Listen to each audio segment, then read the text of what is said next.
नमस्कार मित्रों, क्या आपने कभी सोचा है कि समय केवल आगे ही क्यों बढ़ता है? क्या समय का कोई चक्र होता है? सनातन धर्म में समय को रेखा नहीं बल्कि एक चक्र माना गया है और इसी रहस्य को कहते हैं काल चक्र। काल का मतलब क्या है? काल का मतलब है समय, लेकिन यह केवल घड़ी की सुइयों या तारीखों तक सीमित नहीं है।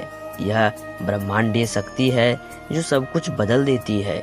जन्म, मृत्यु, पुनर्जन्म सब कुछ इसके अधीन है। चक्र का क्या अर्थ है? चक्र यानी पहिया जो लगातार घूमता रहता है।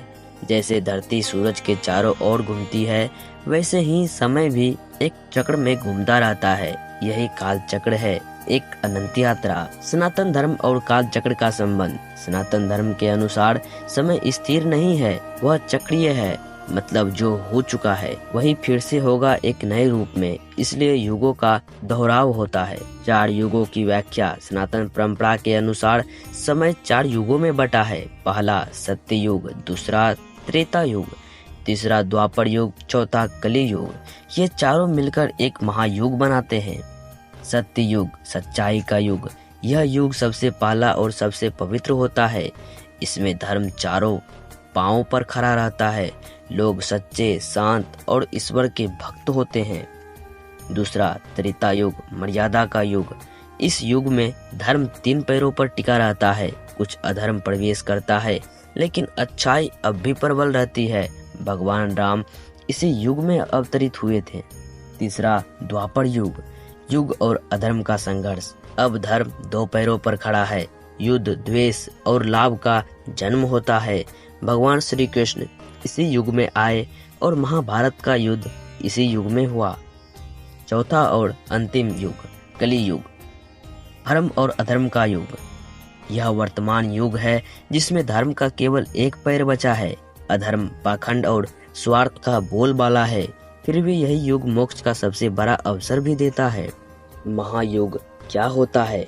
चारों युग सत्य, त्रेता, द्वापर और कली युग मिलकर एक महायुग बनाते हैं। एक महायुग की कुल अवधि होती है 43,20,000 वर्ष। महायुग की गणना कैसे होती है? सत्य युग 17,28,000 वर्ष, त्रेता युग 12,96,000 वर्ष, द्वापर युग 8,64,000 वर्ष, कली युग 4,32,000 वर्ष। इन सब को जोड़ दे तो बनता है एक महायुग। ब्रह्मा का एक दिन, ब्रह्मा जी का एक दिन बराबर 1000 महायुग। इसे कल्प कहा जाता है, मतलब 4.32 अरब वर्ष। इसे ही ब्रह्मा का एक दिन माना जाता है। ब्रह्मा की रात भी होती है। जैसे उनका एक दिन होता है, वैसे ही उनकी उतनी ही लंबी रात भी होती है। जब रात आती है तब संपूर्ण सृष्टि प्रलय में विलीन हो जाती है। प्रलय क्या होता है? प्रलय का अर्थ है सब कुछ समाप्त होना। इस समय ब्रह्मांड, जीव, पदार्थ सब एक विराट नींद में चले जाते हैं।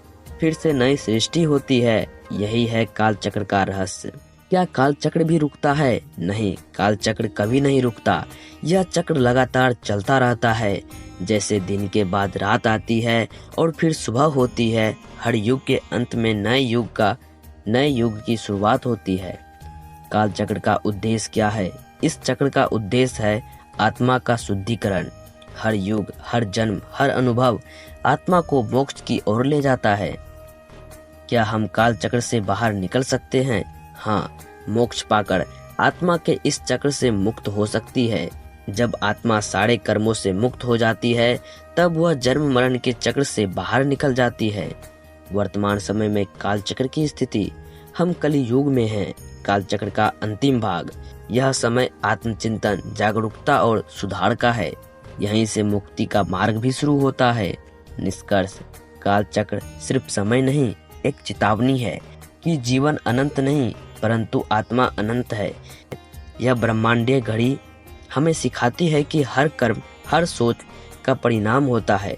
इसलिए जागरूक रहे, अपने युग को समझें और मोक्ष की ओर कदम बढ़ाएं।